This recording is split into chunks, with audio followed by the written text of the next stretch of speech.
අසනීපයක් වුණාම යන වියදම කිව්වම අපේ ඔළුවට එන්නේ මොකක්ද? දොස්තරගේ බිල, ෆාමසියේ බිල, එච්චරයි නේද? ඒත් ඇත්ත කතාවම ඊට වඩා ගොඩක් ගැඹුරුයි.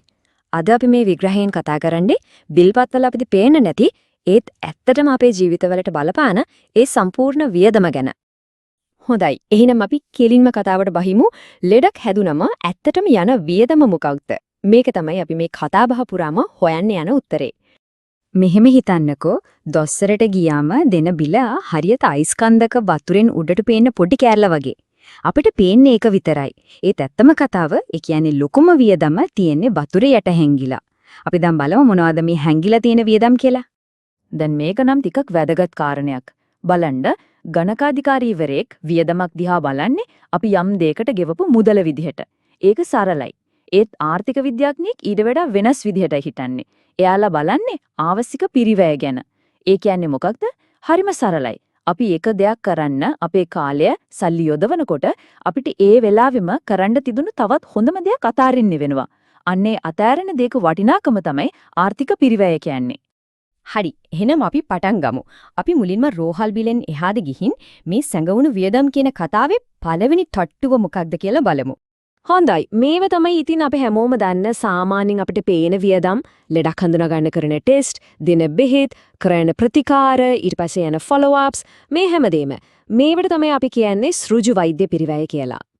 මෙන්න තියෙනවා පළවෙනි සැඟවුණු වියදම් සෙට් එක. දොස්තර හම්බ වෙන්න යන්න එන ට්‍රාන්ස්පෝර්ට් වියදම, ලෙඩේ නිසා කන්න වෙන විශේෂ කෑම, සමහර විට දුරේ ඉඳන් ප්‍රතිකාර ගන්න එන කෙනෙක්ට නවතින්න යන වියදම්, එහෙමත් නැත්නම් ලෙඩෙක්ට පහසු වෙන්න ගෙදර කරන පොඩි වෙනස්කම්. මේව බලන්න කෙලින්ම රෝහල් බිලට එන්නේ නැහැ. ඒත් මේවත් අපේ අතින් යන අත්‍යවශ්‍ය වියදම්. දැන් අපි කතා කරන්න යන්නේ ඊටත් වඩා විශාල ඇත්තටම ගොඩක් අය කවදාවත් හිතලවත් නැති වියදමක් ගැන. ඒ තමයි අසනීපයක් නිසා අපේ කාලේනුයි අපේ වැඩ කිරීමේ හැකියාවෙනුයි අපිට නැති වෙලා යන දේවල්. වක්‍ර පිරිවැය. ඒ කියන්නේ මෙහෙමයි. ලෙඩක් නිසා වැඩට යන්න බැරි වුණාම, එහෙමත් නැත්නම් ආබාධිත තත්වයකටපත් වුණාම, එහෙමත් නැත්නම් අවාසනාවන්ත විදිහට මිය ගියාම ඒ පුද්ගලයාගෙන් සමාජයට ලැබෙන්න තිබුණු වැඩ කොටස ඒ ඵලදායකතාවය නැති වෙලා යනවා. අන්නේ නැති වෙන වටිනාකම තමයි මේ. මේක රටක ආර්ථිකයට ලොකු බලපෑමක් කරන දෙයක්. මේකත් හරිම වැදගත් දෙයක්. හිතන්න ලෙඩෙකු බලා ගන්න පවුලේ කෙනෙක් යාළුවෙක් කොච්චර කාලයක් කැප කරනවද? ඒකට යාලට පඩියක් ලැබෙන්නේ නැහැ.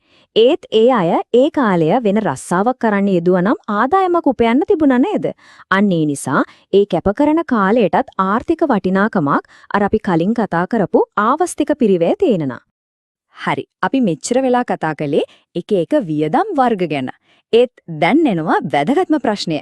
මේ වියදම් ඔක්කොම දරන්නේ කවුද? බලන කෝණය අනුව ඒ කියන්නේ රෝගියෙක් විදියට, රෝහලක් විදියට, එහෙමත් නැත්නම් මුළු සමාජයේම විදියට බලනකොට මේ සම්පූර්ණ වියදම කියන එකේ තේරුම සම්පූර්ණයෙන්ම වෙනස් වෙනවා.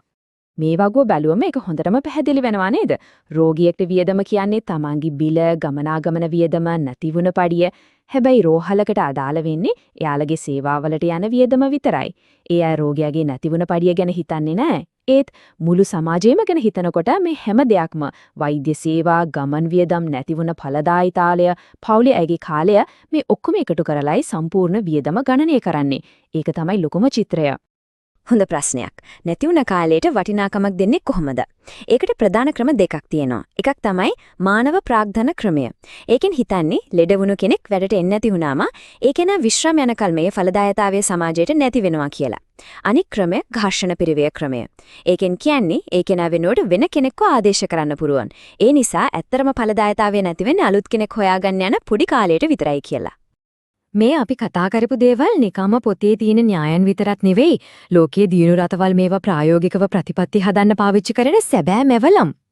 උදාහරණ විදිහට බලුවොත් කැනඩාව, එක්සත් රාජධානිය ඕස්ට්‍රේලියාව, නෙදර්ලන්තය වගේ රටවල් සෞඛ්‍ය ආර්ථික විද්‍යාවේදී මේ වියදම් ගණනය කරන්න Tamanටම ආවේනික ප්‍රමිතිගත මාර්ගෝපදේශ හදාගෙන තියෙනවා. මේකෙන් පේනවා මේක කොයිතරම් බැරෑඩුම් විදිහට සලකනවද කියන එක. හැබැයි එක දෙයක් තියෙනවා. තීරණ ගන්නකොට පාවිච්චි කරන හැම දත්තයක්ම එක වගේ විශ්වාසවන්ත නැහැ.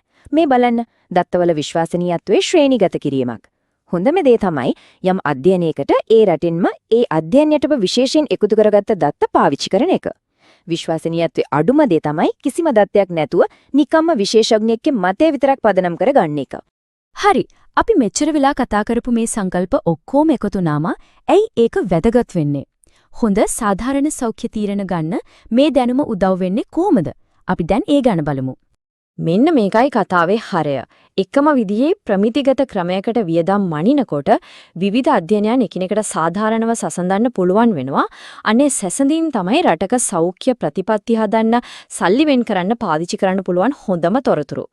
මේ උපුටල් දැක්වීමෙනුත් කියවෙන්නේ ඒ කතාවමයි. මේ වගේ ප්‍රමිතිගත මාර්ගෝපදේශ පාවිච්චි කරනකොට සෞඛ්‍ය ආර්ථික විද්‍යා අධ්‍යයනවල තත්ත්වය ඉහළ යනවා.